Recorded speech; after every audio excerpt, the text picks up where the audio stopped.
Hello friends, स्वागत है आप सभी का हिमांशु अपने ट्यूटोरियल्स पे। आज मैं आपके साथ डिस्कस करने वाला हूँ यहाँ पे कोऑर्डिनेशन केमिस्ट्री के गेट 2020 से 2025 के बीच में आए हुए सवाल। तो चलिए स्टार्ट करते हैं।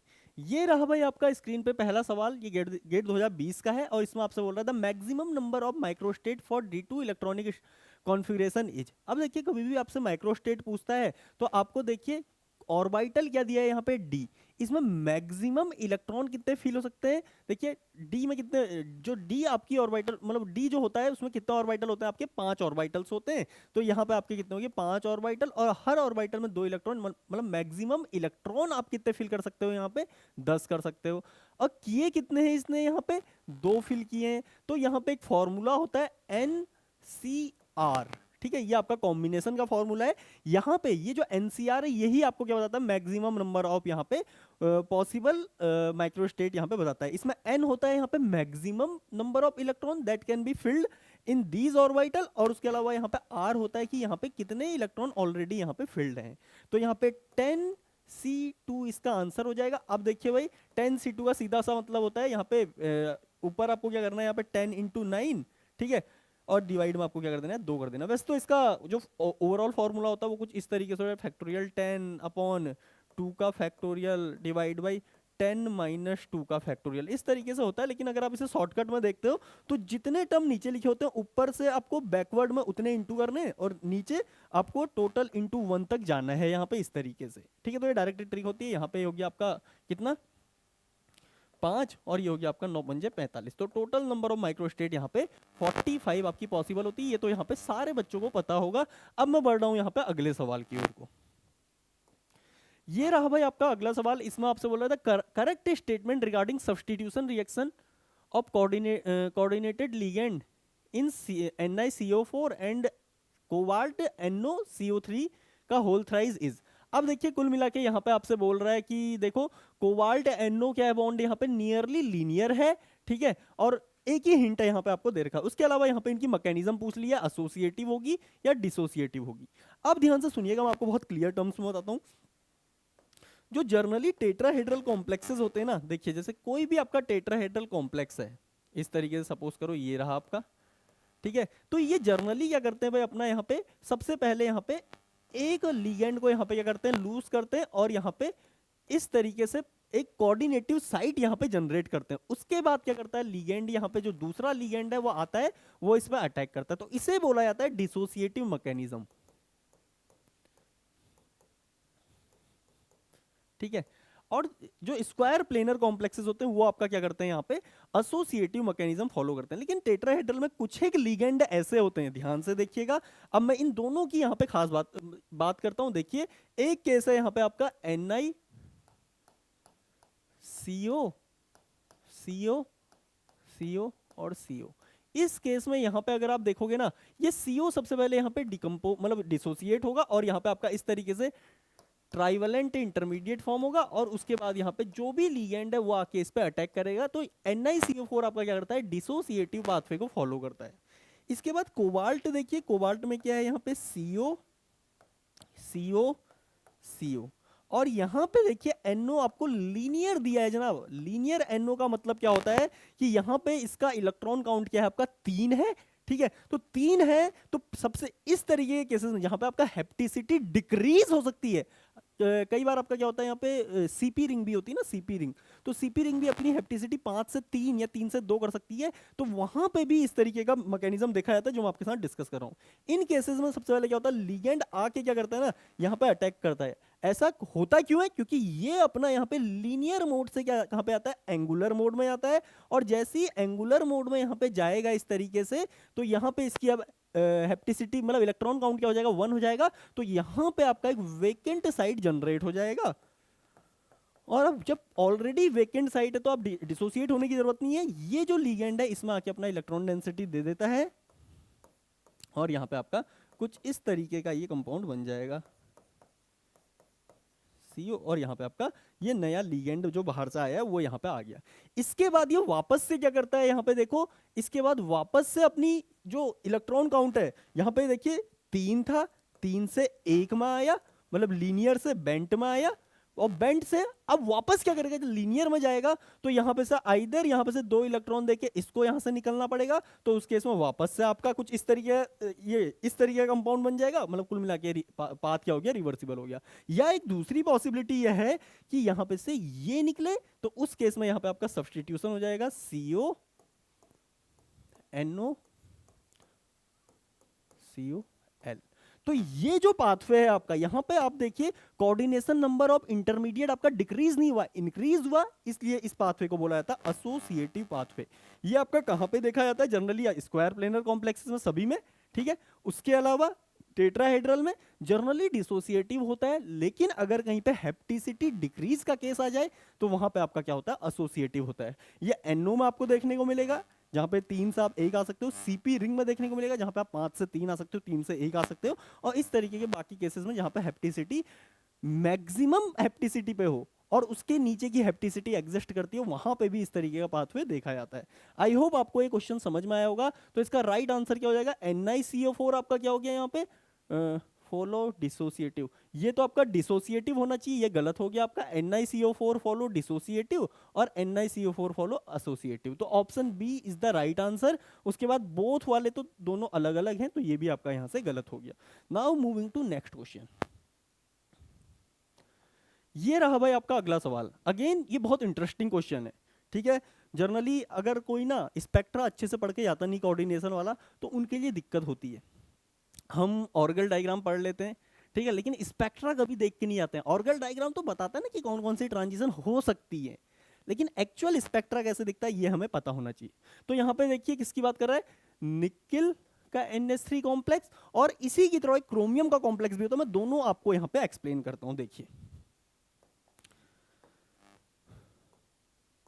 NiNH3 का होल 6 और यहाँ पे 2+ है, ठीक है।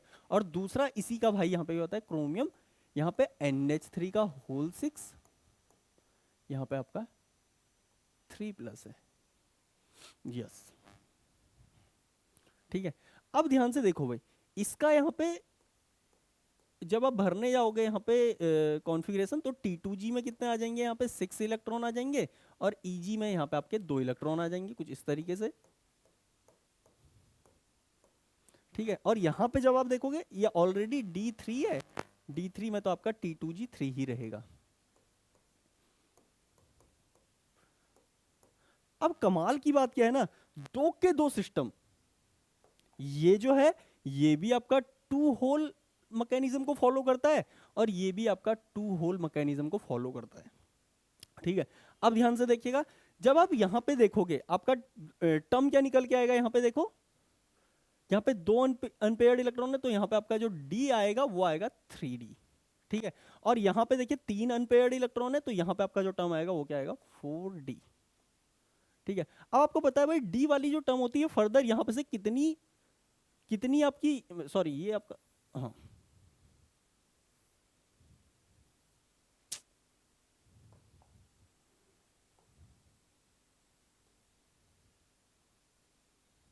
एक मिनट, हाँ यहाँ पे जो आपकी टर्म निकल के आती है वो क्या होती है, देखो एक तो आपका F में 3F और यहाँ पे 3P, ठीक है। यहाँ पे क्या आएगा आपका, देखिए ये D को हटाओ यार, सीधे ही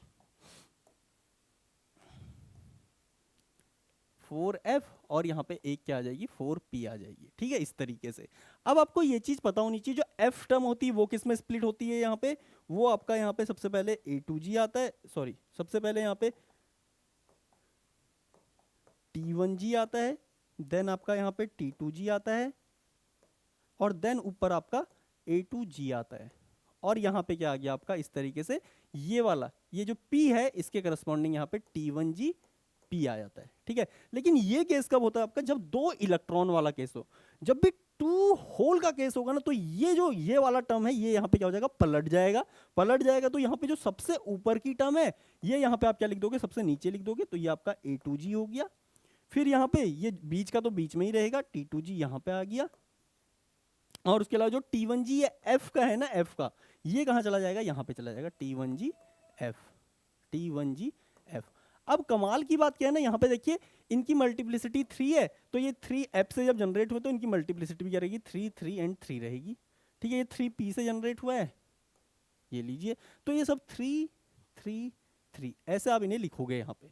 इसके बाद देखिए जो p के करस्पॉन्डिंग यहाँ पे T1g है, ये यहाँ पे कुछ इस तरीके से इस बार रिपेल कर जाएगा T1g से, तो ये ऊपर की ओर चला गया, ये लीजिए p।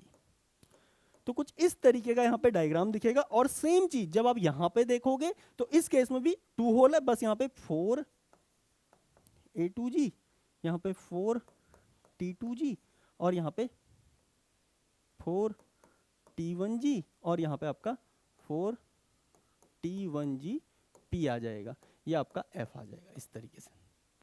अब अगर आप इसमें ध्यान से देखोगे, एक ट्रांजिशन आपकी ये रही, एक ट्रांजिशन आपकी ये रही, एक ट्रांजिशन आपकी ये रही, ठीक है। तो निकिल के केस में आपका स्पेक्ट्रा आना कैसा चाहिए था? निकिल के केस में आपका स्पेक्ट्रा देखिए, जब आप एप्सिलॉन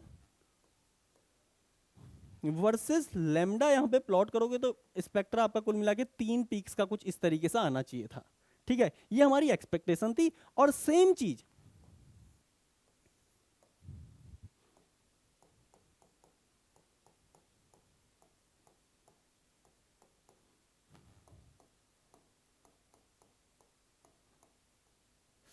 शिट, यहाँ पे सेट आओ, हाँ, यहाँ पे NH3 का होल 6 3+, ठीक है। इस केस में भी आपका क्या है, देखिए यहाँ पे डायग्राम तो कुल मिला के वैसा ही है। तो यहाँ पे भी आपकी जो ट्रांजिशन होती है वो कुछ ऐसी होती है, यहाँ से यहाँ होती है एक, फिर यहाँ से यहाँ हो जाती है एक, और फिर यहाँ से यहाँ हो जाती है एक। तो कुल मिला के यहाँ पे भी आपको 3 ही ट्रांजिशन देखने को मिलनी चाहिए थी, कुछ कुल मिला के इस तरीके से, ये लीजिए, ठीक है। 3 पीक आपको ऐसे दिखने चाहिए थे। लेकिन जो एक्चुअल स्पेक्ट्रा आपको देखने को मिलता है, जो कि मैं यहाँ पे दिखा रहा हूँ आपको दोनों केसेस में ब्लू कलर से, वो कुछ ऐसा होता है, देखिए।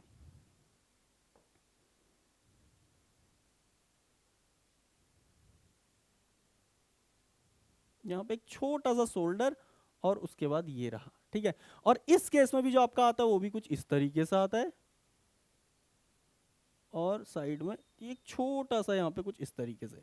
तो अब यहाँ पे से आप ये तो देख सकते हो, देखिए ये सबसे जो छोटी लैम्डा होगी ये सबसे हाईएस्ट एनर्जी का ट्रांजिशन होगा, यानी कि ये आपका A2G से कहाँ आ गया, सीधे सबसे ऊपर क्या था आपका T1G P, फिर ये हो गया आपका A2G से T1G, यहाँ पे आपका P हो गया, ये आपका F हो गया, और ये आपका हो गया A2G से T2G, ठीक है। ये बहुत क्लियर है।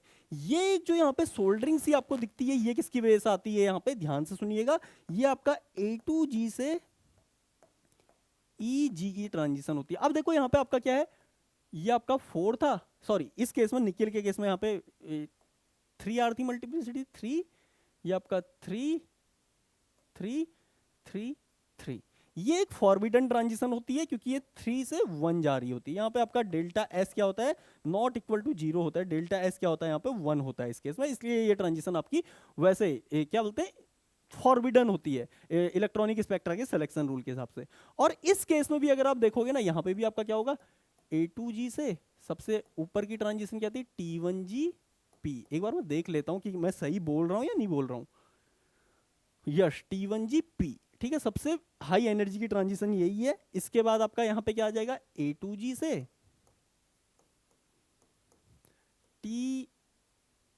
A2G से T2G, सॉरी T1G, हाँ, फिर से यहाँ पे T1G आ गया, ये T1G आपका F का हो गया, और यहाँ पे फिर क्या हो गया आपका, ये T2G हो गया, ठीक है। अब ये जो पीक आती है, ये किसकी वजह से आती है आपकी, ये आती है आपकी EG से ग्राउंड स्टेट क्या है, A2G, ठीक है। तो ये क्या है भाई आपका, देखिए ये 4 ग्राउंड स्टेट, यहाँ पे 2। तो अगेन ये भी आपका क्या है, del S equal to not equal to 0 है। तो ये भी एक फॉरबिडन ट्रांजिशन होती है। एक्चुअल में ये क्या होता है आपका, एक फॉस्फोरेंस होता है, फॉस्फोरेसेंस, ठीक है। तो ये दोनों चीजें आपको पता होनी चाहिए। ये निकिल के केस में कभी भी, अब आपको ऐसा पीक अगर कहीं पे दिख गया तो ऑब्वियस सी बात है वो किसकी वजह से आएगा, इसकी वजह से आएगा। और अगर क्रोमियम के केस में अगर आपको इस तरीके का पीक कहीं पे दिख रहा है तो वो किसकी वजह से आएगा, इस ट्रांजिशन की वजह से आएगा। अब सवाल ये भी है यहाँ पे, क्या हर कॉम्प्लेक्स में ऐसा ऐसा देखने को मिलेगा? नहीं, हर कॉम्प्लेक्स में जरूरी है ऐसा नहीं है, क्योंकि कभी कभी क्या होता है ना, ये गैप क्या है, बहुत क्लोज है। कभी सपोज करो लिगेंड के इफेक्ट की वजह से अगर सपोज कीजिए ये पीक आपकी ब्रॉड हो गई इस तरीके से, तो उस केस में ये क्या कर जाएगा, ऑब्स्कर कर जाएगा। और कभी अगर लिगेंड के इफेक्ट की वजह से ये पीक ब्रॉड करगी तो उस केस में ये पीक यहाँ पे क्या कर जाएगी, ऑब्स्कर कर जाएगी, इस पहाड़ के नीचे दब जाएगी। तो आपको 3 देखने को मिलेंगे, तो ऑब्वियस सी बात है ये बड़ी 3 ट्रांजिशन जो अलाउड है वो हैं। और अगर आपको कभी सोल्डरिंग या इस तरीके का छोटा पीक देखने को मिल रहा है तो वो इन ट्रांजिशंस की वजह से यहाँ पे आ रहा है। ये आपको क्लियर कट आपको पता होना चाहिए, तभी आप इस सवाल को कर सकते थे। Now moving to this question, यहां पे देखिए भाई ये क्या बोल रहा है, in electronic spectra electronic absorption of aqueous solution of nickel hexa ammoniated 2+, ठीक है, a weak band is observe between the band due to transition, ठीक है। इस ट्रांजिशन और इस ट्रांजिशन के बीच में आपको एक यहाँ पे क्या दिख रहा है, बहुत वीक बैंड दिख रहा है। The transition responsible for the weak band is, अब आपको पता है भाई यहाँ पे ट्रांजिशन किस कहाँ से कहाँ होती है, ए से आपकी ई होती है, ए टू जी से ई जी, ये आपकी इसकी 3 है, यहाँ पे आपका क्या हो जाएगा 1 हो जाएगा, खत्म, 3 से 1 हो गया। This B is the right answer. इसके अलावा और कोई है ऐसा नहीं, और कोई भी यहाँ पे ऐसा नहीं है, ठीक है। आई होप आपको ये चीज समझ में आएगी, ये चीज आपको यहाँ पे ध्यान रखनी थी। एक बार मैं देख लेता हूँ, यस ये हमने कर लिया, ये हमने कर लिया, यहाँ पे भी del S S M spin multiplicity यहाँ पे 2 आ गई ना आपकी, एस एम की मैं बात कर रहा हूँ यहाँ पे, ठीक है। ये लीजिए दोनों केसेस में आपकी 2 2 आती है। अब moving to next question, the reaction of nickel bromide with 2 equivalent of PPS3 in CH2 at -78 degree Celsius give a red colour diamagnetic complex, जिसका स्ट्रक्चर आपको ये दे दिया। देखो क्या बोल रहा है, NiBr2 को आपने क्या किया, यहाँ पे 2 इक्विवेलेंट PPS3 के साथ ट्रीट किया, और यहाँ पे आपका क्या हुआ, -78 डिग्री सेल्सियस लो टेम्परेचर पे आपने किया, तो यहाँ पे आपका Ni PPS3 का होल ट्वाइस ये कॉम्प्लेक्स यहाँ पे फॉर्म हो गया।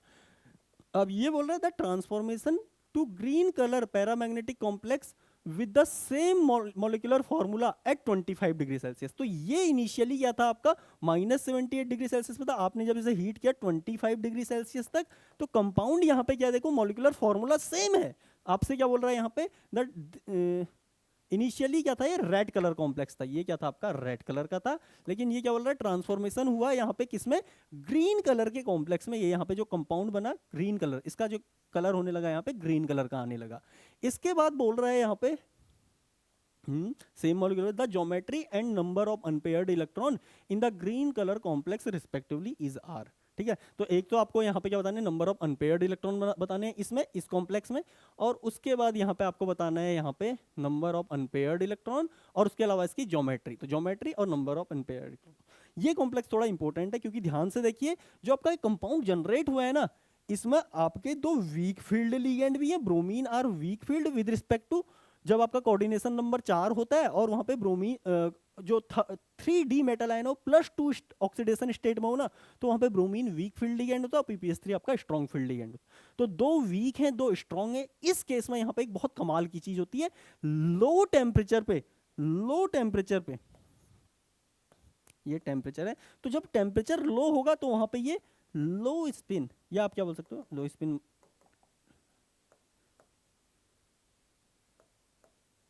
लो स्पिन, या आप यहाँ पे क्या बोल सकते हो लो स्पिन में एग्जिस्ट करता है, या कोऑर्डिनेशन में, जब आपका कोऑर्डिनेशन नंबर 4 में लो स्पिन कॉम्प्लेक्स कौन से होते हैं, जो आपके यहाँ पे स्क्वायर प्लेनर है, स्क्वायर प्लेनर में ये एग्जिस्ट कर रहा है, ठीक है। ये लीजिए, और जब आप टेम्परेचर बढ़ा दोगे तो हाई टेम्परेचर पे ये किस में एग्जिस्ट करेगा, हाई स्पिन में। इसी को बोला जाता है स्पिन स्टेट इक्विलिब्रिया, यहाँ पे किस में एग्जिस्ट करता है, हाई स्पिन में। और हाई स्पिन कोऑर्डिनेशन नंबर 4 में क्या होते हैं भाई, आपके टेट्राहेड्रल होते हैं, टेट्राहेड्रल।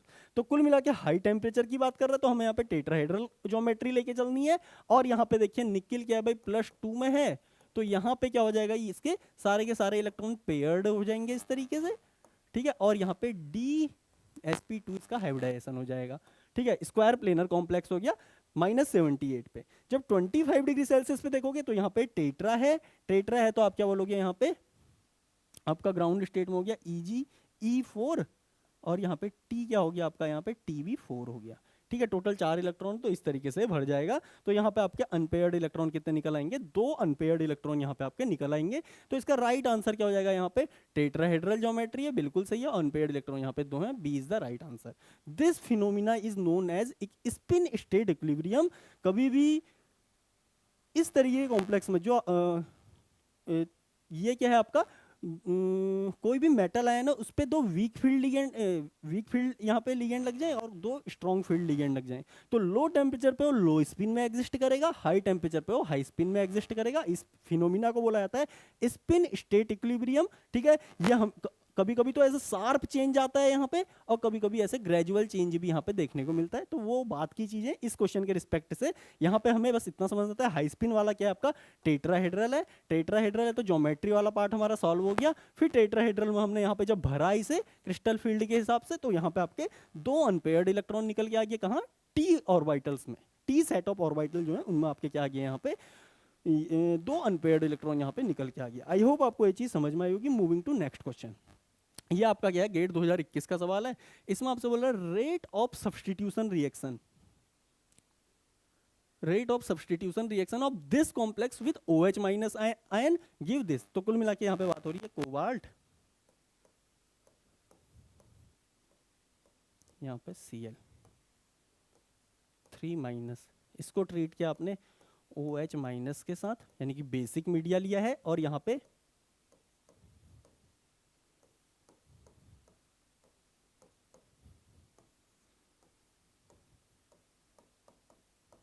Cl माइनस बाहर हो गया। ठीक है, ये चीज है।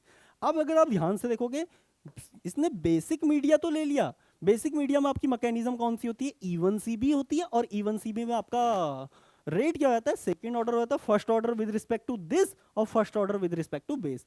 लेकिन उसके लिए ना एक क्राइटेरिया होता है। वो क्राइटेरिया क्या होता है कि जो भी लिविंग ग्रुप है, इस तरीके से देखिए, लिविंग ग्रुप जो भी है उसके ट्रांस में जो भी लिगेंड है, इसके पास क्या होना चाहिए, प्रोटोन होना चाहिए, जिसकी वजह से यहाँ पे ये इस प्रोटोन को पकड़े और यहाँ पे आपका कॉन्जुगेट बेस बने। ठीक है, तभी तो मैकेनिज्म आपकी E1 CB होगी, elimination via conjugate base, sorry SN1 CB substitution reaction via conjugate base. ठीक है, लेकिन इस केस में ये एसिडिक प्रोटोन या ट्रांस पोजीशन पे छोड़िए, किसी भी पोजीशन पे आपको प्रोटोन देखने को नहीं मिलेगा। अगर नहीं मिलेगा तो यहाँ पे SN1 CB conjugate base mechanism तो यहाँ पे आपकी नहीं होएगी। अब कॉन्जुगेट बेस नहीं है तो इसके बाद अब सिंपल सी बात है, यहाँ पे क्या होगा, आपका जो नॉर्मल डिसोसिएटिव मैकेनिज्म चलती है आपकी न्यूट्रल मीडियम में, उसी पाथ से जाएगा। और वहाँ पे क्या होता है आपका जो यहाँ पे न्यूक्लियोफाइल होता है उस पर तो डिपेंड करता नहीं है, क्योंकि यहाँ पे अब देखिए ये चीज़ नहीं है, तो ये यहाँ से निकलेगा, इसका डिसोसिएशन ही क्या होगा, यहाँ पे RDS होगा। इसका डिसोसिएशन ही क्या होगा भाई, यहाँ पे इस तरीके से RDS होगा, यहाँ पे वैकेंट साइड जनरेट होगी, और यहाँ पे आपका ये जो Cn है ऐसे रहेगा। ठीक है, तो ये जो डिसोसिएशन हुआ Cl का, दिस इज RDS, और इसके बाद आपका जो OH माइनस है वो यहाँ पे आके अटैक करेगा। तो ओवरऑल देखिए RDS में आपका OH माइनस का कोई रोल नहीं है, तो यहाँ पर रेट इसका क्या होगा, इंडिपेंडेंट होगा। तो इसलिए यहाँ पे आप क्या बोल दोगे कि rate depends on concentration of this complex only. तो ऑप्शन सी आपका क्या हो गया, यहाँ पे राइट आंसर हो गया। आई होप ये क्वेश्चन तो बहुत इजी था, बस थोड़ा सा यहाँ पे समझना था इस रिक्वायरमेंट के बारे में। Okay, now moving to next question. ये रहा भाई आपका अगला सवाल। इसमें आपसे बोल रहा है the yellow colour complex, the yellow colour of an aqueous solution of K2CrO4। अब देखिए CrO4 2-, ये कुछ इस तरीके का कॉम्प्लेक्स है।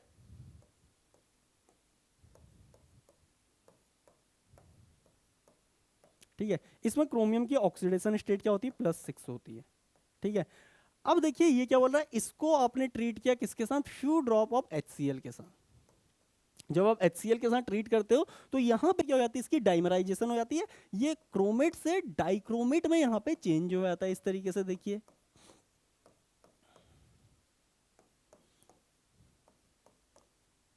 K2CrO7 या Cr2O7 2-, यहाँ पे भी अगर आप ध्यान से देखोगे इसकी ऑक्सीडेशन स्टेट कितनी है भाई, यहाँ पे +6, इसकी भी +6। ठीक है, तो यहाँ पे आपका कॉम्प्लेक्स क्या बना, आपसे बोल रहा है कि ये जो बेसिक मीडिया में जो कॉम्प्लेक्स बना है, इसका कलर भी आपको दिया है रेड ऑरेंज, ये क्या होता है आपका येलो कलर का होता है, ये येलो कलर का होता है, और ये क्या होता है आपका ऑरेंज कलर का होता है।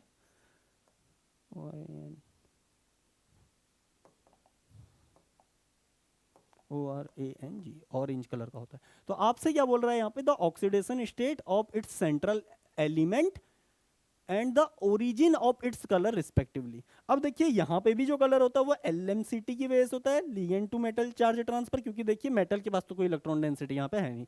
इस केस में भी सेम है, यहाँ पे पाई डोनर आपका ये लगा है और यहाँ पे देखिए इसके पास तो कोई यहाँ पे इलेक्ट्रॉन है नहीं, तो अगेन इसमें भी कलर क्या होगा, LMCT की वजह से होगा, LMCT, ligand to metal charge transfer. अब देखिए भाई किसका पूछ रहा था, respectively are the red colour complex, जो रेड कलर कॉम्प्लेक्स है यहाँ पे, रेड ऑरेंज कलर का कॉम्प्लेक्स है, उसकी यहाँ पे आपको जानकारी देनी है। तो कलर का रीजन तो यहाँ पे LMCT है, तो यहाँ पे देखिए ओहो यहाँ पे तो आपको दिया नहीं है, the red colour complex the oxidation state of its central elements. अच्छा ऑक्सीडेशन स्टेट बतानी तो +6 हो गई, +7 हटाइए, +3 हटाओ, +6 सही है, +6 सही है। इसके बाद आपसे यहाँ पे पूछ रहा है कि हाँ इसके बाद क्रोमिक एसिड यहाँ पे फॉर्म नहीं हो रहा है, दिस इज डाइक्रोमेट आयन, तो ऑप्शन सी क्या हो जाएगा आपका यहाँ से राइट आंसर हो जाएगा। और अगेन कलर का रीजन यहाँ पे चार्ज ट्रांसफर स्पेक्ट्रा यहाँ पे दिया हुआ है। आई होप आपको पूरा फंडा ये क्लियर हुआ होगा। ठीक है, इसमें एज सच कुछ नहीं था, बस आपको ये चीज पता होनी चाहिए। और ये एनसीईआरटी की ना one of the most popular reaction है, नीट और जेई में तो कई बार पूछी हुई है, तो आपको कुछ हद तक ये चीजें पता होनी चाहिए। मूविंग टू नेक्स्ट क्वेश्चन, यहाँ पे आपसे बोल रहे हैं द डेल्टा ओ यानी कि crystal field splitting energy of these two compound follows the order. अब देखिए तीनों केसेस में अगर आप देखोगे ना क्रोमियम +3 में है, तो मेटल रिलेटेड फैक्टर जो है वो तो यहाँ पे आप सीधे डिमिनिश होगी। अब आपको सिर्फ लीगेंड रिलेटेड फैक्टर देखने हैं, जो स्ट्रॉन्ग फील्ड लीगेंड होगा उसकी सबसे ज्यादा स्प्लिटिंग होगी, तो ये गलत हो गया, ये गलत हो गया, ये गलत हो गया, option D is the right answer. Strong field की सबसे ज्यादा splitting, crystal field splitting energy will be highest in this particular case, जहां पे साइनाइड आपका लीगेंड है, और मिनिमम किसमें होगी, फ्लोराइड में, क्योंकि आपका क्या है वीकेस्ट है वाटर से भी ज्यादा। ठीक है, तो इसका हाँ यस सी, ये D is the right answer. Moving to next question, ये रहा भाई आपका अगला सवाल। इसमें बोल रहा है spin only magnetic movement of this complex. देखिए यहाँ पे कोबाल्ट की आपका +2 में है, कोबाल्ट +2 बोले तो यहाँ पे D7 लो स्पिन, गलत, हाई स्पिन, हाई स्पिन बोले तो यहाँ पे देखिए 1 2 3 4 5 6 7, यानी कि 3 इलेक्ट्रॉन यहाँ पे अनपेयर्ड आपके पड़े हैं। 3 मतलब यहाँ पे देखिए n+2 यानी कि 3 × 5 ये 15 हो गया, 15 √15 आपका नियर अबाउट क्या होगा, 4 होगा। लेकिन इस केस में देखो भाई आपसे यहाँ पे एग्जैक्ट पूछा है, तो ये हो जाएगा आपका 3.8 ये 7 3.87 हो जाएगा, ठीक है 3.87। ये कुछ चीजें मतलब जैसे ना √2 की वैल्यू, √3 की वैल्यू, √4 की वैल्यू, ये चीजें भी आपको पता होनी चाहिए। ठीक है, इस तरीके से आप इसको यहाँ पे बहुत इजीली सॉल्व कर सकते थे विदाउट कैलकुलेटर, हालांकि कैलकुलेटर आपको एग्जाम में दिया होगा। इसकी वैल्यू होगी 3.87। Now moving to next question, ये रहा भाई आपका अगला सवाल। इसमें बोल रहा है the correct order of increasing intensity, intensity की यहाँ पे बात कर रहा है, of UV visible absorption band for the following ion, for the ions. अब देखिए यहाँ पे बहुत क्लियर सी बात कर रहा है आपसे, इंक्रीजिंग ऑर्डर ऑफ यहाँ पे इंटेंसिटी या मोलर एक्सटेंशन कोफिशिएंट की बात कर रहा है। अब यह कैसे बढ़ता है, देखिए जहां जहां पे आपका क्या होगा ना, लापोर्टे अलाउड और स्पिन अलाउड दोनों होगा, उनकी तो इंटेंसिटी सबसे ज्यादा होगी। फिर जो लापोर्टे तो अलाउड है लेकिन स्पिन फॉरबिडन है, वो दूसरे नंबर पे आ जाएंगे। फिर लापोर्टे पार्टली अलाउड है बट स्पिन भी अलाउड है, ठीक है, ये तीसरे नंबर पे आ जाएंगे। फिर आ जाएंगे आपके लापोर्टे तो फॉरबिडन है, फिर स्पिन अलाउड है, और लीस्ट हो जाएंगे आपके Laporte forbidden, spin forbidden, spin forbidden. ठीक है, अब देखो इनका केस भी बता देता हूँ। ये वाला केस होता है आपका चार्ज ट्रांसफर स्पेक्ट्रा का, Laporte allowed, spin forbidden. Again ये भी आपके किस में आते हैं, चार्ज ट्रांसफर में ही आते हैं, ये भी आपके सीटी में ही आते हैं। ठीक है, Laporte partly allowed but partly allowed है और स्पिन भी अलाउड है, तो ये होते हैं आपके tetrahedral complexes accept D5। D5 नहीं होता है, बाकी जितने भी टेट्राहेड्रल कॉम्प्लेक्सेस हैं वो यहाँ पे इस कैटेगरी में आते हैं। फिर लापोर्टे फॉरबिडन स्पिन अलाउड, ये होता है आपका यहाँ पे octahedral, octahedral except D5, D5 high spin. ठीक है, टेट्राहेड्रल में तो सारे ही हाई स्पिन होते हैं, इसलिए मैंने लिखा भी नहीं यहाँ पे, ठीक है। ऑक्टाहेड्रल में जो भी D5 हाई स्पिन होंगे वो यहाँ पे नहीं आएंगे, और यहाँ पे आपका क्या आ जाएगा, D5 high spin off either tetra या ऑक्टा, किसी का भी देख लीजिए, वो इस कैटेगरी में आता है।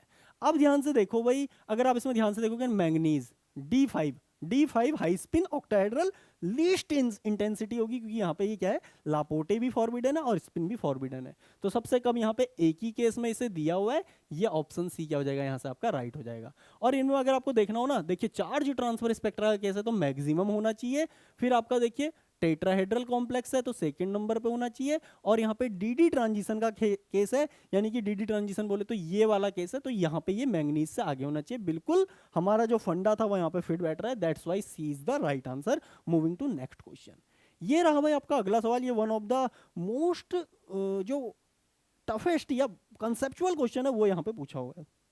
अब देखो, जब भी आप देखते होगे यहाँ पे सबसे पहली बात तो देखिए कोबाल्ट क्या है, यहाँ पे कोबाल्ट +4 में है।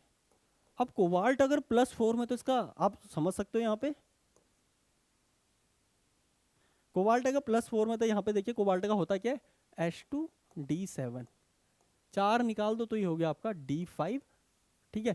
अब देखो +4 में इसके लिए सारे ही लिगेंड क्या होंगे, स्ट्रॉन्ग फील्ड लिगेंड होंगे। स्ट्रॉन्ग फील्ड होंगे तो सबसे पहली बात ये क्या करेगा, यहाँ पे स्क्वायर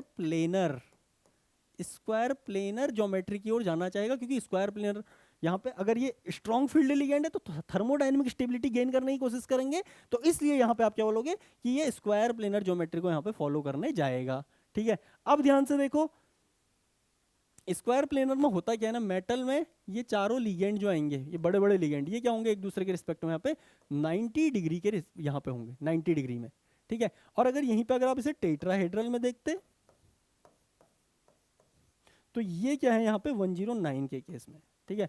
अब देखिए जब तक लिगेंड छोटे होते हैं तो वहां पे रिपल्सन क्या होता है, कम होता है, तो यहाँ पे आपका क्या होगा, मतलब उस केस में क्या होगा, यहाँ पे ये इलेक्ट्रॉनिक कॉन्फ़िगरेशन भी स्क्वायर प्लेनर का फॉलो करेगा, क्योंकि वो थर्मोडायनेमिकली स्टेबल होते हैं, ठीक है।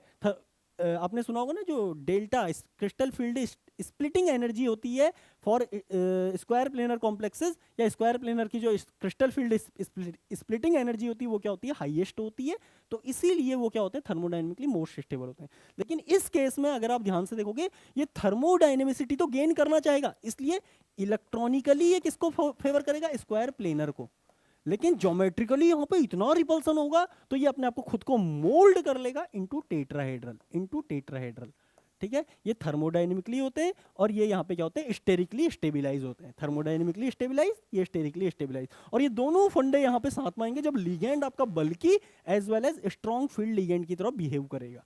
अब यहाँ पे देखो आपसे क्या बोल रहा है कि ज्योमेट्री टेट्राहेड्रल बिल्कुल सही, ज्योमेट्री टेट्राहेड्रल बिल्कुल सही।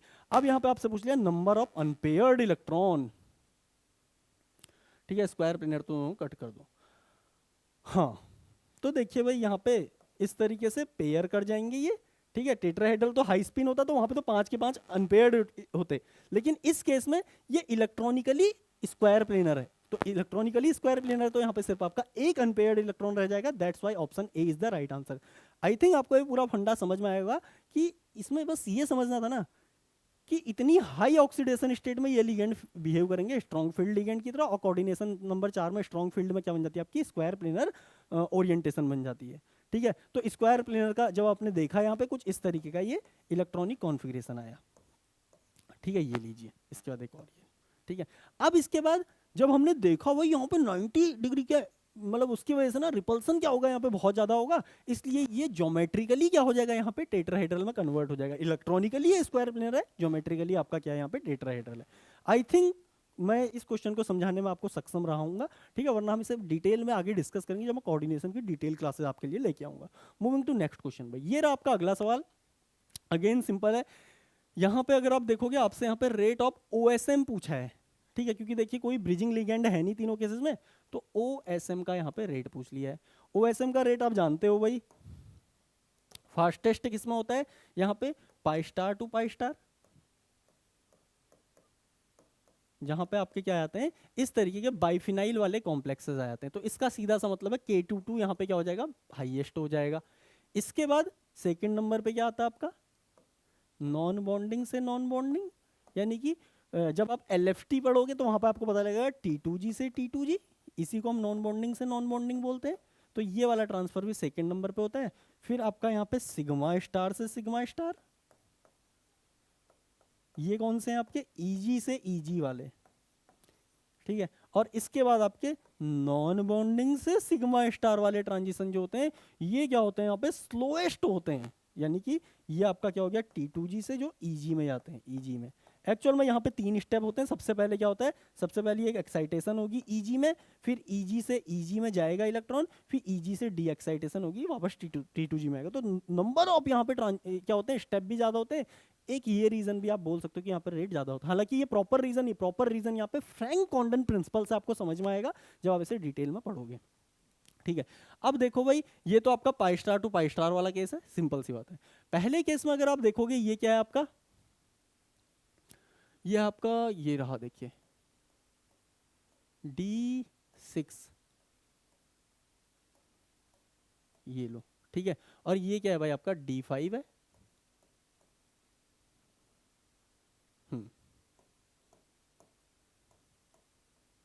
D5, ठीक है। अब ये इलेक्ट्रॉन डायरेक्टली यहाँ से यहाँ आ सकता है। तो ये क्या है आपका नॉन बॉन्डिंग से नॉन बॉन्डिंग वाला, यानी कि इसके बाद जस्ट दूसरा नंबर इसी का है। तो K11 K22 सबसे ज्यादा, देन आपका K11। अब तीसरा वाला भी देख लेते हैं, कोबाल्ट 2+ है। कोबाल्ट 2+ बोलते तो D7 हाई स्पिन, यानी कि ये देखिए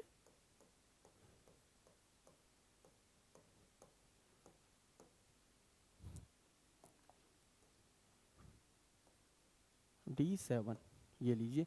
और ये क्या है आपका कोबाल्ट 3+। कोबाल्ट 3+ बोले तो यहाँ पे अमोनिया के साथ D6 लो स्पिन,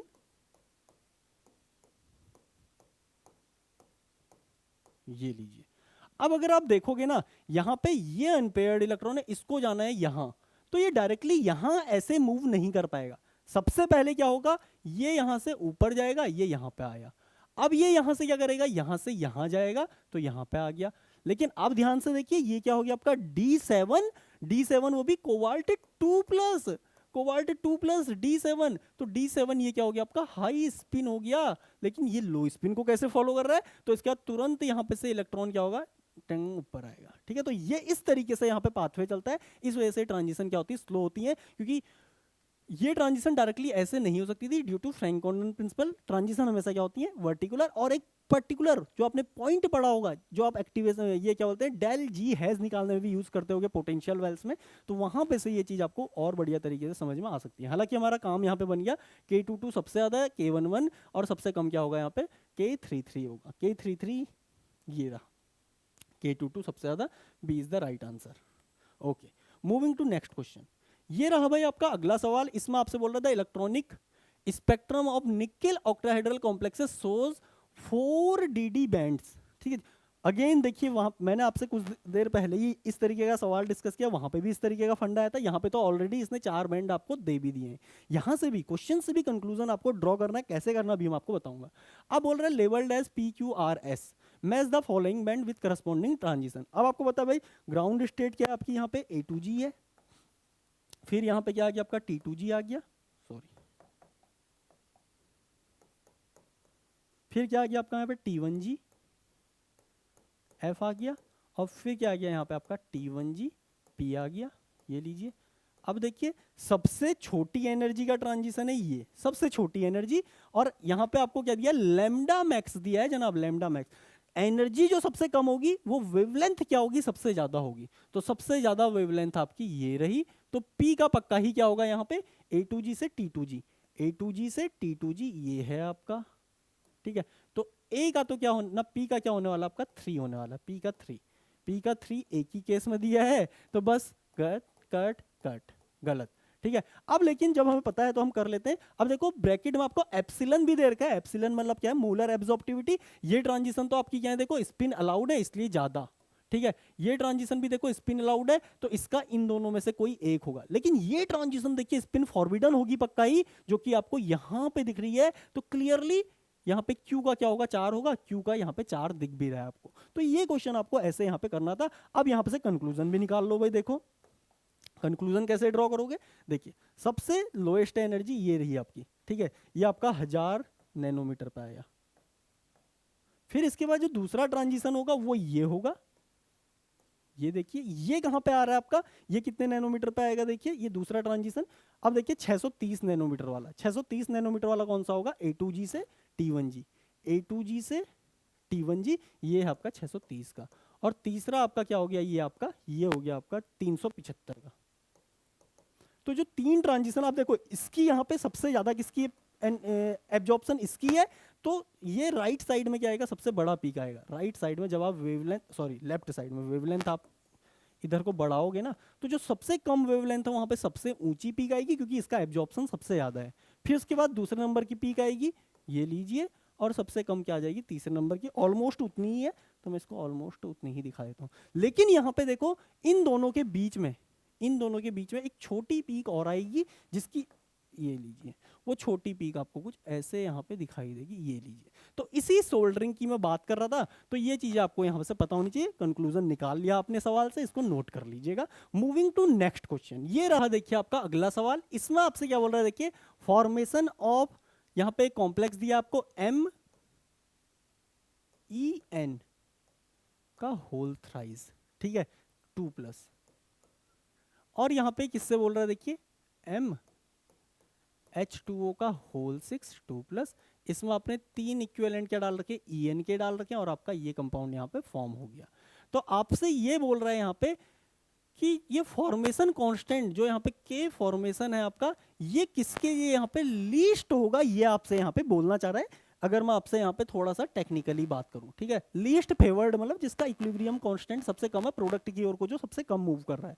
अब देखिए जनरली इस ये ना बहुत ट्रिकी सवाल था। अगर मैं आपको सही मायने बताऊं तो ऑलमोस्ट सारे बच्चों ने भी गलत किया था, और जब गेट ने अपनी आंसर की लॉन्च की थी तो उन्होंने भी यहाँ पे इनिशियली गलत ही जवाब यहाँ पे मतलब दिया था, ठीक है। लेकिन बाद में चैलेंज हुआ क्वेश्चन, तो उन्होंने अपना आंसर बदला था। हालांकि मार्क्स टू ऑल नहीं था, आंसर बदला था, ठीक है। अब देखिए जनरली हम इसमें क्या सोचते हैं, भाई यहाँ पे कॉपर है, और देखो कॉपर अगर आप यहाँ पे रख दोगे मेटल की जगह पे, तो ये हो जाएगा कॉपर 2+, कॉपर 2+, और स्ट्रॉन्ग JTD। इस तरीके से हमने सोचा था, सबने ही यही सोचा था यहाँ पे कि देखिए भाई यहाँ पे क्या होगी, आपकी स्ट्रॉन्ग JTD ऐसे देखने को मिलेगी, ये देखो ये JTD यहाँ पे देखने को मिलेगी, तो इसकी वजह से इसका फॉर्मेशन कांस्टेंट सबसे कम होगा। लेकिन एक्चुअल में अगर कभी आपने ना थर्मोडायनेमिक्स या थर्मोडायनेमिक्स ऑफ कोऑर्डिनेशन कंपाउंड पढ़ी होगी, तो ये जो कॉम्प्लेक्स है यहाँ पे बनता कैसे है, देखो सबसे पहले चीज आप ये समझिए,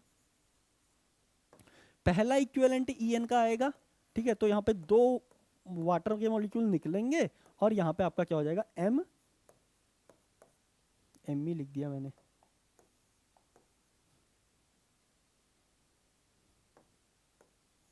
यहाँ पे NN, इथिलीन डायमीन आपका आ जाएगा। और अभी भी आपके जो चार पानी के मॉलिक्यूल है वो ऐसे रहेंगे। फिर यहाँ पे दूसरा इक्विवेलेंट EN का आएगा इस तरीके से, यहाँ पे से दो पानी के मॉलिक्यूल निकल जाएंगे वापस, ठीक है, दो पानी के मॉलिक्यूल निकलेंगे, तो यहाँ पे अगेन आपका क्या बन जाएगा, M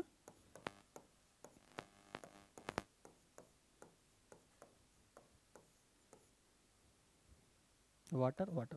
फिर इसके बाद तीसरा इक्विवेलेंट आएगा, तो वहां पे आपका क्या होगा, कुछ इस तरीके से ये तीसरा आएगा। तो ये आपका था K1, ये आपका K2, ये आपका K3, ठीक है। अगर आपने कभी भी इरविन विलियम सीरीज पढ़ी होगी, तो वो क्या बोलती है भाई यहाँ पे कि जो थर्मोडायनेमिक स्टेबिलिटी होती है ये कॉम्प्लेक्स फॉर्मेशन की इन +2 ऑक्सीडेशन स्टेट, वो कॉपर की क्या होती है, कॉपर 2+ की सबसे ज्यादा होती है। देन यहाँ पे आपका निकेल आता है, देन यहाँ पे आपका क्या आता है भाई, देखो कोबाल्ट आता है, देन यहाँ पे आपका आयरन आता है, Fe आता है, ठीक है। तो यहाँ पे ध्यान ध्यान से देखिए, इस केस में देखिए JTD हो तो ये कॉम्प्लेक्स तो और ज्यादा स्टेबल होगा। इस केस में अगर JTD होगी तो थर्मोडायनेमिकली और ज्यादा स्टेबल होगा। क्यों, देखिए JTD होने से थर्मोडायनेमिक स्टेबिलिटी बढ़ती है, इसलिए तो एक्सट्रीम केस ऑफ जो जेड आउट होता है ना, extreme case of Z out जिसे स्क्वायर प्लेनर कॉम्प्लेक्स बोलते हैं, इसीलिए वो क्या होते हैं यहाँ पे मोस्ट थर्मोडायनेमिकली स्टेबल भी होते हैं। क्यों, क्योंकि वो एक्सट्रीम केस हैं JTD के। JTD क्या करती है, थर्मोडायनेमिक स्टेबिलिटी को यहाँ पे लेके आती है। तो यहाँ पे भी क्या है, देखिए आपका ये थर्मोडायनेमिकली स्टेबल है। लेकिन जो तीसरा कॉम्प्लेक्स आपका बनता है ना, यहाँ पे ड्यू टू दिस चिलेशन, ये चिलेशन की वजह से क्या होगा, अब यहाँ पे JTD इसे क्या बना देगी, थर्मोडायनेमिकली अनस्टेबल बना देगी। इसीलिए कॉपर के केस में जो पहला K1 था, पहला K1 कॉपर का क्या था, सबसे ज्यादा था। फिर दूसरा K1 जो K2 है कॉपर का, वो भी क्या होगा, इन सब में सबसे ज्यादा होगा। लेकिन जो K3 होगा कॉपर का, वो क्या होगा, सबसे कम होगा। लेकिन जो आपका ओवरऑल KF आता है, वो क्या होता है, K1 × K2 × K3। तो जो ये तीनों का इनटू है ना ओवरऑल फॉर्मेशन कांस्टेंट, ये स्टिल क्या होता है यहाँ पे कॉपर का ही क्या होता है सबसे ज्यादा होता है, देन यहाँ पे आपका निकेल का होता है, देन यहाँ पे आपका किसका आ गया देखिए, देन यहाँ पे आपका कॉपर, हाँ फिर यहाँ पे किसका आया था आपका आयरन का आया था, सबसे लीस्ट किसका होता है यहाँ पे आयरन का होता है। देखिए तो यहाँ पे आपको ये चीज़ समझनी थी, आपसे ओवरऑल यहाँ पे स्टेबिलिटी या ओवरऑल फॉर्मेशन कांस्टेंट पूछा था आपसे, स्टेप वाइज यहाँ पे रेट कांस्टेंट आपसे ना सॉरी फॉर्मेशन कांस्टेंट नहीं पूछे थे, यहाँ पे आपसे ओवरऑल फॉर्मेशन कांस्टेंट की बात की थी। तो यहाँ पे ये दोनों इतने ज़्यादा होते हैं कॉपर के केस में कि ये छोटा वाला इंटू हो के भी ना इसको क्या बनाए रखता है, सबसे ज़्यादा स्टेबल यहाँ पे बनाए रखता है। ये चीज़ आपको मतलब अब नोट कर लेनी आगे के लिए। ये सेम क्वेश्चन आपका कहाँ पे आया हुआ था, जियो साइंटिस्ट 2022 के मेंस वाले एग्जाम में भी पूछा हुआ था, जहाँ पे डेटा आपको पूरा मिल जाएगा। तो इसका राइट आंसर एक्चुअल में कॉपर नहीं था, इसका राइट आंसर था आयरन। ठीक है, तो इस चीज़ को ध्यान रखना, इससे अंडरस्टैंडिंग निकालना। Now I am moving to next question. ये रहा आपका अगला सवाल। यहाँ पे आपसे क्या बोल रहा है देखिए, फॉर द कन्वर्जन ऑफ, ये कॉम्प्लेक्स है आपका देखिए पीटी, और यहाँ पे क्या बोल रहा है 3 Cl लगे हैं इस पे, यहाँ पे आपका एक और Cl और यहाँ पे लिगेंड। आपसे बोल रहा है कि यहाँ से आपको क्या करना है पीटी, यहाँ पे लिगेंड और लिगेंड के ट्रांस में आपको वाटर लाना है, ट्रांस कॉम्प्लेक्स बनाना है, यहाँ पे Cl और Cl। तो आपसे क्या बोल रहा था trans effect least when ligand is. अब देखिए ट्रांस इफेक्ट वीकेस्ट कब होगा, आपको इसके लिए ट्रांस इफेक्ट की सीरीज पता होनी चाहिए। ट्रांस इफेक्ट की सीरीज में क्या होता है, सबसे आगे कौन होते हैं पाई डोनर होते हैं, सॉरी पाई एक्सेप्टर, ठीक है, फिर सिग्मा से जो स्ट्रॉन्ग सिग्मा एक्सेप्ट करते हैं, स्ट्रॉन्ग सिग्मा स्टार में pi star acceptor, sorry pi star वाले होते हैं, फिर सिग्मा स्टार एक्सेप्टर होते हैं, जैसे आपका पीपीएस3 हो गया, पीएस3 हो गया, इस तरीके के मॉलिक्यूल। फिर यहाँ पे आप क्या आते हैं पाई डोनर, जैसे कि आपका आयोडीन हो गया, यहाँ पे मैं आपको लिख देता हूँ, जैसे आपका यहाँ पे इथीन हो गया, यहाँ पे आपका CO हो गया, ठीक है, फिर यहाँ पे आपका PH3 हो गया या PF3 हो गया, वो यहाँ पे आ जाएंगे। उसके बाद आयोडीन, फिर ब्रोमीन, फिर यहाँ पे क्लोरीन, और फिर जो लीस्ट कौन होते हैं यहाँ पे जो सिग्मा डोनर होते हैं, सिग्मा डोनर यहाँ पे सबसे लीस्ट होते हैं। जैसे कि इसके बाद आपका आता है यहाँ पे अमोनिया, पहले पेरिडीन आता है, फिर यहाँ पे आपका अमोनिया आ जाता है, फिर यहाँ पे आपका वाटर आ जाता है, और लीस्ट यहाँ पे OH माइनस आ जाता है। इस तरीके से ये सीरीज आपको यहाँ पे पता होनी चाहिए थी। ठीक है, अब देखो भाई यहाँ पे Cl ये है देखो, ठीक है, अब देखो Cl के केस में ना यहाँ पे से Cl का ट्रांस इफेक्ट क्या है देखो, अमोनिया और वाटर दोनों से ज्यादा है। तो इस केस में तो ये क्या करेगा देखो, इसी को यहां से आउट कर देगा, इसी को यहां से आउट कर देगा। तो यहाँ पे इन दोनों केसेस में आपका मेनली क्या होगा, आपका यहाँ पे से ये लिगेंड बाहर निकल के जो मेजर प्रोडक्ट आएगा वो यहाँ पे आपका क्लोरीन ही रहेगा, और इस केस में लिगेंड यहाँ पे से निकल जाएगा, और यहाँ पे आपका क्या आ जाएगा पानी आ जाएगा। ठीक है, इस केस में आपका यहाँ पे पानी आ जाएगा लिगेंड के ऊपर, लेकिन थोड़ा बहुत जो ट्रांस भी बनेगा वो क्या होगा, अमोनिया के केस में थोड़ा ज्यादा बनेगा, क्योंकि अमोनिया का ट्रांस इफेक्ट क्या है पानी के मुकाबले यहाँ पे ज्यादा है। ठीक है, अब इन दोनों केसेस की देखो, DMSO और C4H4 ये दोनों क्या है भाई, यहाँ पे पाई एक्सेप्टर और स्ट्रॉन्ग सिग्मा क्या है यहाँ पे डोनर है।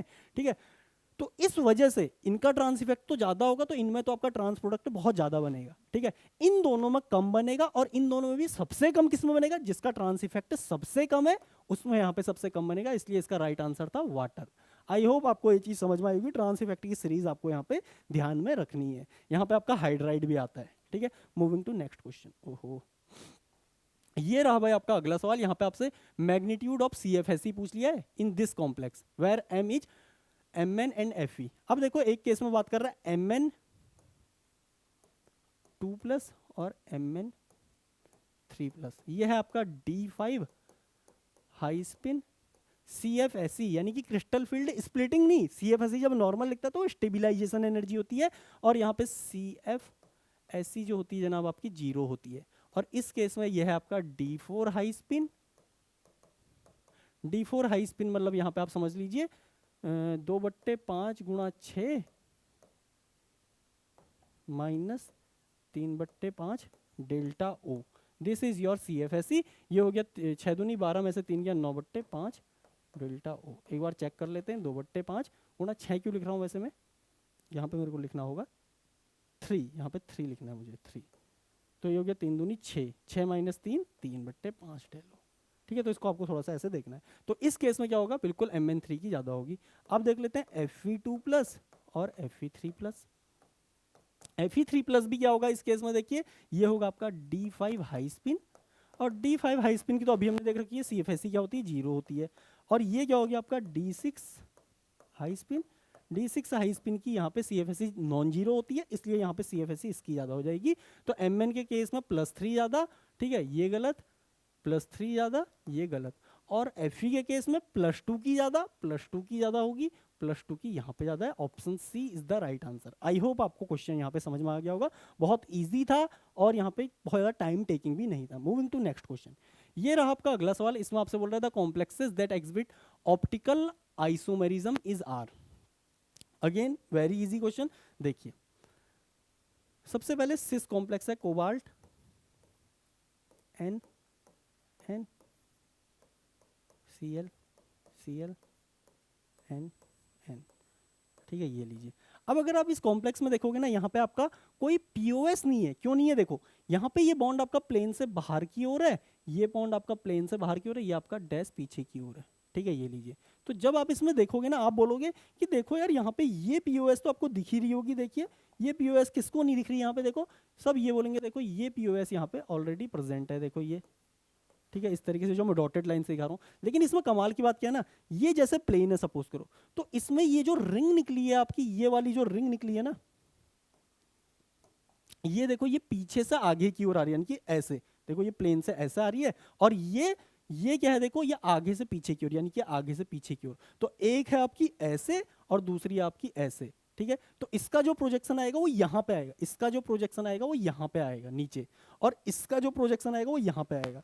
यानी कि इसके यहाँ पे इसका प्रोजेक्शन यहाँ पे आपको कहीं देखने को मिलेगा इसका, और इसका जो प्रोजेक्शन होगा वो नीचे वो यहाँ पे आपको देखने को मिलेगा, इसलिए इसमें पीओएस यहाँ पे नहीं है। आई होप आपको ये चीज समझ में आई होगी। इसमें पीओएस नहीं है तो this mean this is optically active, A is the right answer. अब देखो ट्रांस वाले में,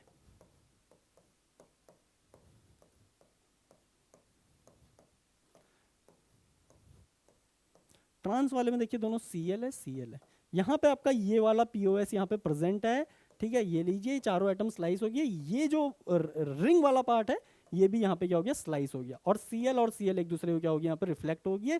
तो इसमें आपका प्लेन ऑफ सिमेट्री प्रेजेंट है, जिसकी वजह से आपका अकाइरल हो गया, ठीक है, या ऑप्टिकली इनएक्टिव हो गया।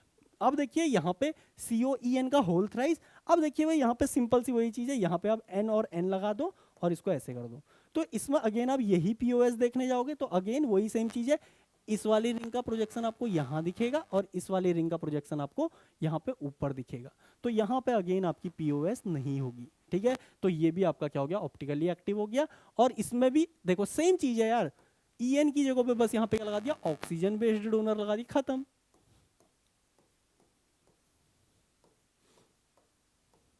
तो इस केस में भी सेम वही वाला फंडा कि देखिए अगर आप यहाँ पे प्लेन को इस तरीके से देखोगे, ठीक है, प्लेन को अगर आप ऐसे देखोगे तो देखो ये वाला जो पार्ट है, ये वाला जो पार्ट है इसका प्रोजेक्शन आपका कहीं इसके आगे आएगा यहाँ कहीं, ठीक है ये लीजिए। और इसका जो प्रोजेक्शन है ना जनाब आपका, इसका जो प्रोजेक्शन है आपका इसका, वो आपको देखने को मिलेगा कहीं ये नीचे, इसके जस्ट नीचे, ठीक है, ये आगे है इसके यहाँ पीछे पे, ठीक है। तो इसलिए यहाँ पे आप क्या बोलोगे, इसमें भी पीओएस नहीं है, तो ये भी क्या हो गया आपका यहाँ से राइट आंसर हो गया। तो इसका राइट आंसर क्या थे, A, B and D all 3 are correct, ठीक है। मूविंग टू नेक्स्ट क्वेश्चन, ये रहा आपका अगला सवाल। यहाँ पे आपसे बोल रहा है क्रिस्टल फील्ड स्टेबिलाईजेशन एनर्जी, यहाँ पे तो इसने पूरा लिख ही दिया है, CFSE नहीं लिखा है, of this molecule with delta O value is इतना। तो कुल मिला के देखिए क्रोमियम यहाँ पे क्या आपका D3 है,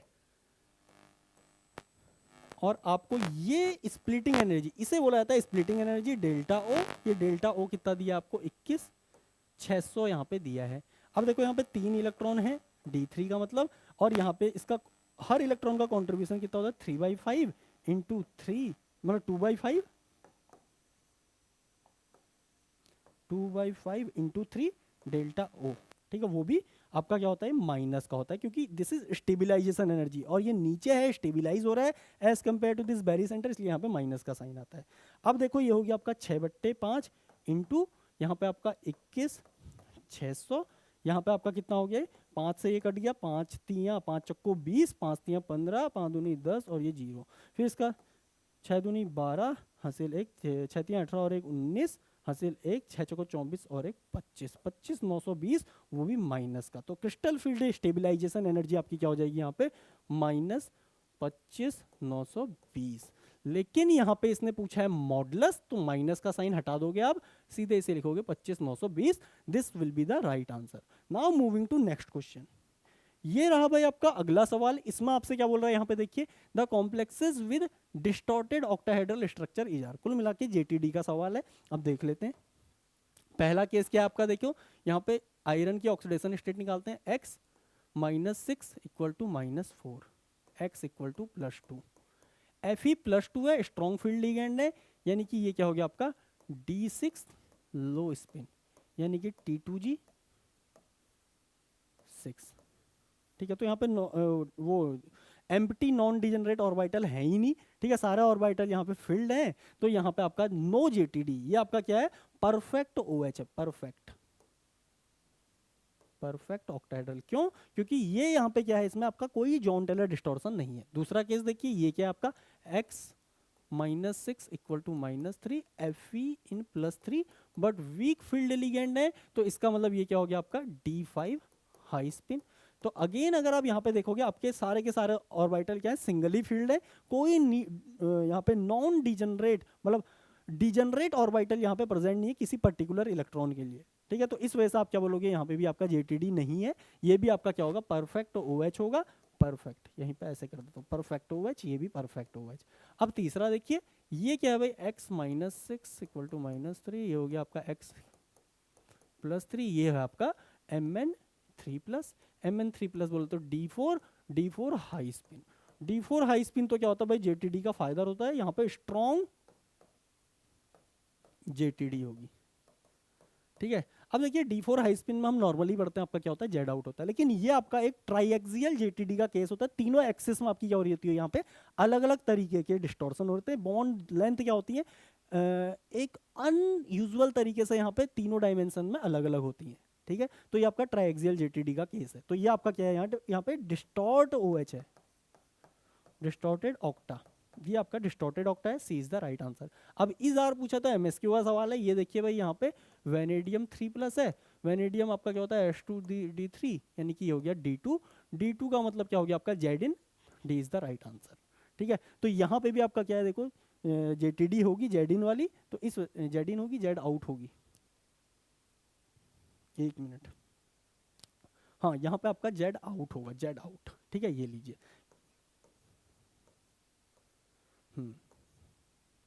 कुल मिला के दो तरीके के आपके पास इस तरीके से स्टेट आती हैं। देखिए, एक होता है आपका जेड आउट में ना, आपको ये चीज़ ध्यान रखनी है, DX² - Y² आपका क्या होता है, यहाँ पे सबसे ऊपर होता है, फिर DZ² होता है, फिर यहाँ पे आपका क्या आता है, DXY आ जाता है,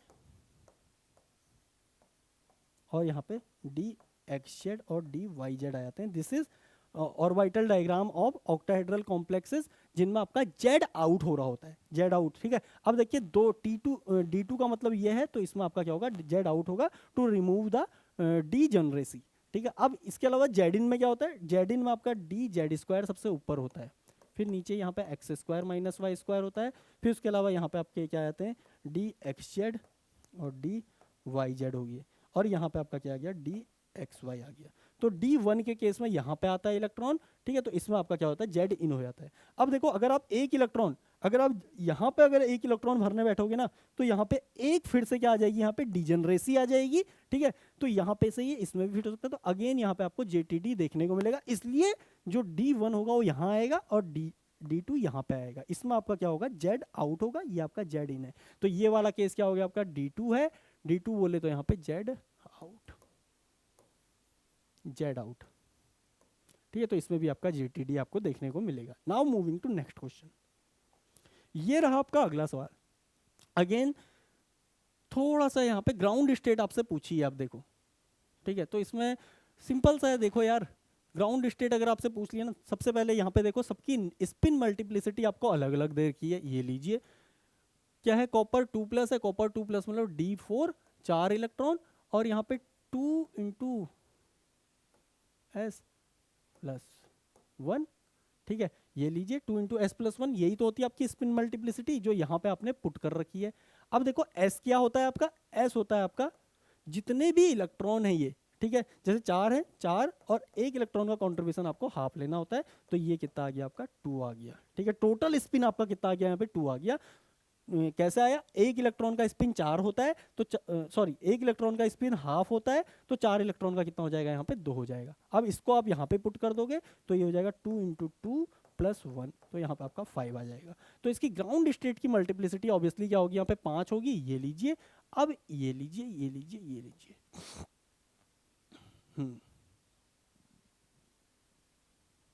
ओके 5 वाले आपके 2 केस हैं यहाँ पे,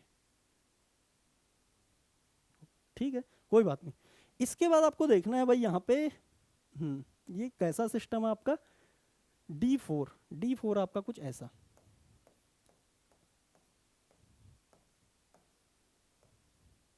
ठीक है।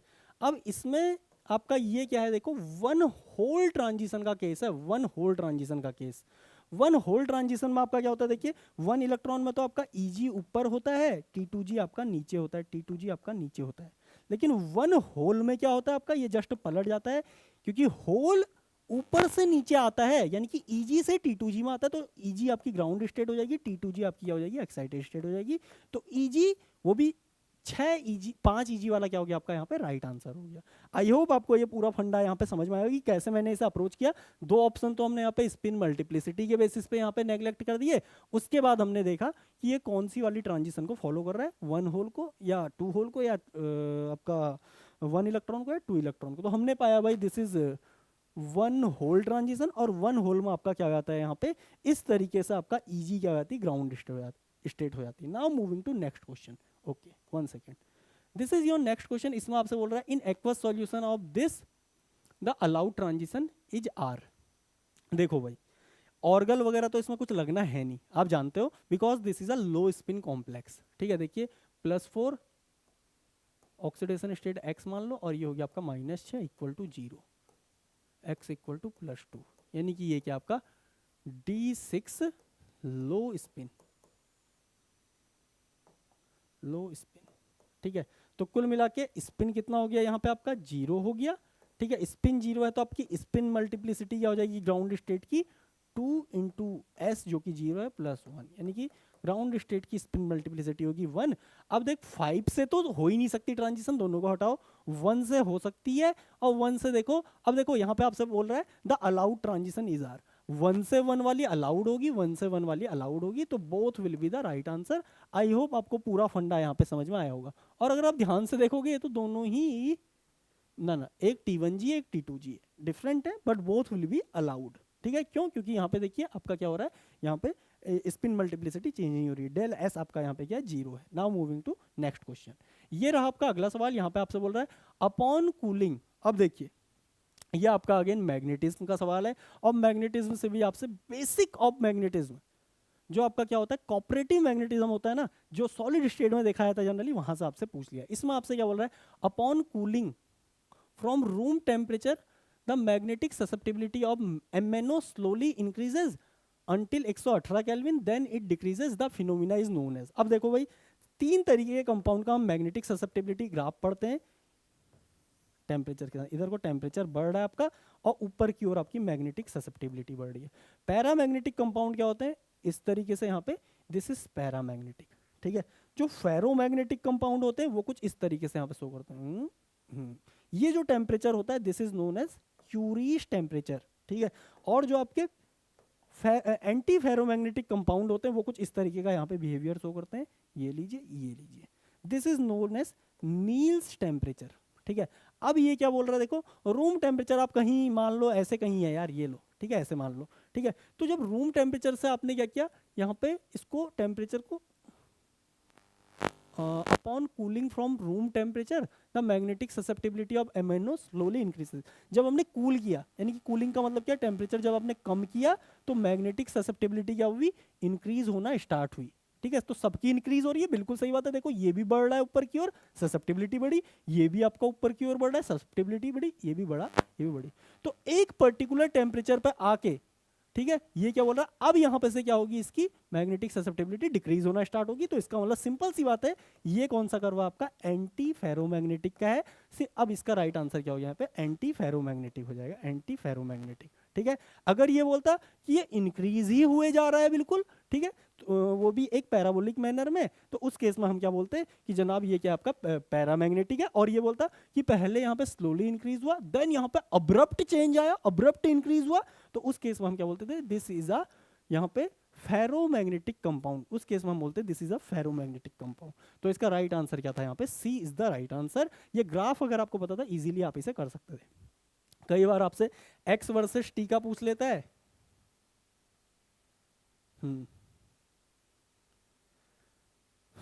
ओके यस, और कई बार आपसे 1/x वर्सेस टी का भी पूछ लेता, कई बार आपसे एक्स टी वर्सेस टी का भी पूछ लेता। तो आपको ग्राफ्स का वेरिएशन पता होना चाहिए। ठीक है, मैं अगले सवाल की ओर बढ़ रहा हूं, ये रहा भाई आपका अगला सवाल। यस, ये लीजिए, इसमें आपसे बोल रहा है an aqueous solution of this compound. ठीक है, ये आपका कोबाल्ट का, कोबाल्ट 2+ का यहाँ पे ये कॉम्प्लेक्स है। ठीक है, इसको मैं जनरली यहाँ पे H2O ही लिख देता हूँ 6, और यहाँ पे क्या आपका SML रिप्रेजेंटेशन थोड़ा गलत हो जाएगी इसकी, ClO4 का होल ट्वाइस डॉट 6H2O। इसमें क्या बोल रहा है भाई, इसका क्या था, लाइट पिंक कलर था। ये आपकी क्लास 9th या 10th में एक एक्टिविटी है एनसीईआरटी में, ठीक है, उसमें दिया है लाइट पिंक इसका कलर होता है। ठीक है, इसमें ये क्या करता है, देखिए वो पहेली और बूझो जो होते हैं ना, इसमें थोड़े से नमक के कण मिला देते हैं, NaCl डाल देते हैं, और NaCl जैसे ही डालते हैं तो लाइट पिंक कलर क्या होता है आपका, डार्क ब्लू कलर में यहाँ पे चेंज हो जाता है, डार्क ब्लू में।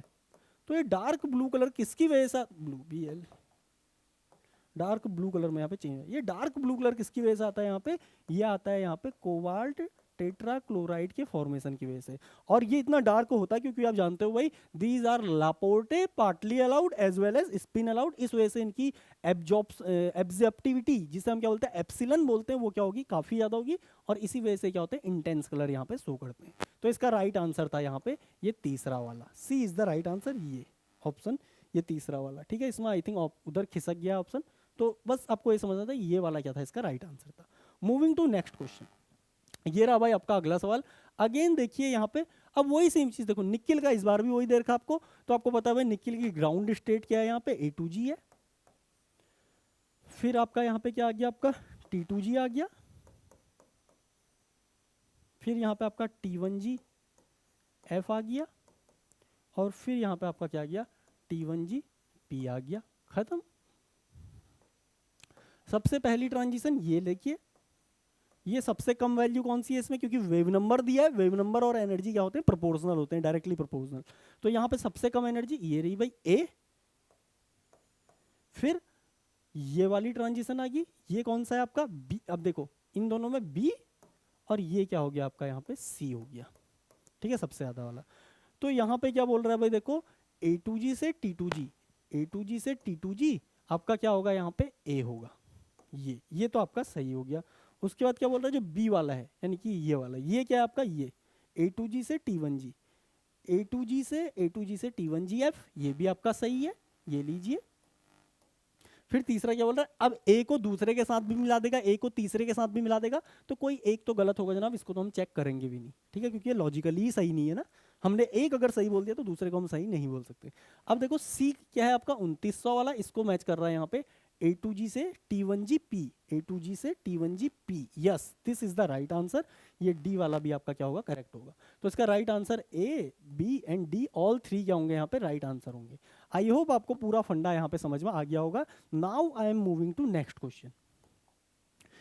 ये रहा आपका अगला सवाल, बहुत सिंपल है। देखिए, कभी भी इस तरीके का डेटा आपको दे दे, स्पिन और ऑर्बिट कपलिंग कांस्टेंट दे दे, डेल्टा ओ दे दे, और आपसे बोले म्यू इफेक्टिव निकालो। इसका सिंपल सा फॉर्मूला होता है भाई, mu effective equal to mu spin only 1 minus alpha lambda by delta. ये लीजिए, डेल्टा आपको दिया है, ठीक है, ये है अल्फा आपको ना, लैम्डा आपको दिया, अल्फा आपको निकालना है। अब देखिए अल्फा यहाँ पे सिंपल सा है, अगर आपका ग्राउंड स्टेट A है, ठीक है, तो उस केस में अल्फा की वैल्यू क्या आती है, ठीक है, उस केस में अल्फा की वैल्यू आती है 4। अगर ग्राउंड स्टेट आपकी ई है तो उस केस में अल्फा की वैल्यू आती है 2। बस इतना आपको निकालना था। अब देखिए है क्या, क्रोमियम 3+, क्रोमियम 3+ है ये आपका, ठीक है, क्रोमियम 4+ नहीं 3+। 3+ का मतलब क्या होता है, 2 होल ट्रांजिशन, और 2 होल में आपको पता है भाई नीचे क्या आता है आपका, A2G आता है, खत्म हो गया, A2G नीचे आता है आपका, ठीक है, और यहाँ पे फिर T2G आ जाता है, फिर आपका यहाँ पे क्या आ जाता है T1G F आ जाता है, ठीक है, फिर यहाँ पे आपका क्या आता है T1G P आ जाता है, ठीक है। तो ग्राउंड स्टेट अगर A है तो अल्फा की वैल्यू ऑब्वियसली 4 होगी। अब यहाँ पे से इतना तो आपका निकल गया 1 - 4 × 92 सेंटीमीटर इनवर्स, से सेंटीमीटर इनवर्स कट जाएगा तो ये लीजिए 17,400। म्यू एसओ कितना होगा, देखिए 3 अनपेयर्ड इलेक्ट्रॉन है, 3 × 5 अंडर रूट का, तो ये हो गया आपका 3.87। तो इसको आप रख लो यहाँ पे, 3.87 को आप रख लो यहाँ पे। अब देखो ये जो वैल्यू है ये एक से क्या आएगी, थोड़ा कम आएगी, एक से कम आएगी, तो ओवरऑल इनटू भी आपका क्या हो जाएगा, 3.87 से कम हो जाएगा। तो 3.87 गलत, ज़्यादा वाला गलत, ये दोनों में से आप देख लेते हैं कौन सा वाला यहाँ पे निकल के आता है। मैं यहाँ पे कैलकुलेटर का यूज इसके लिए कर लेता हूँ, अपने फ़ोन में ही कर लेता हूँ इसको। तो